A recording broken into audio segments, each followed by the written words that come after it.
गुढीपाडव्याला आपण श्रीखंड हे सुद्धा आवडीने किंवा आवर्जून करत असतो.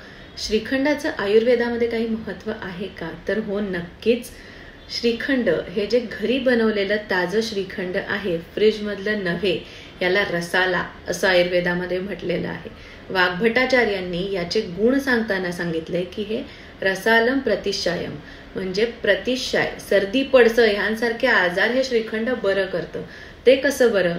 तर त्याच्यामध्ये जे गुण आहेत त्याने उन्हाळ्यामध्ये येणारी शुष्कता किंवा ड्रायनेस जो आहे किंवा दाह हा सुद्धा कमी होतो. ताजंतवानं वाटतं, इम्युनिटी वाढते. उन्हाळ्यामुळे येणारा जो थकवा आहे आपल्या शरीराला तो सुद्धा अशा प्रकारे घरी बनवलेल्या श्रीखंडाने किंवा रसाला ह्या औषधी खाद्यपदार्थाने कमी होत असतो. तर नक्कीच या उन्हाळ्यामध्ये तुम्ही सुद्धा स्वतः घरी रसाला बनवू शकता, श्रीखंड बनवू शकता आणि त्याने औषधासारखं काम नक्कीच होईल.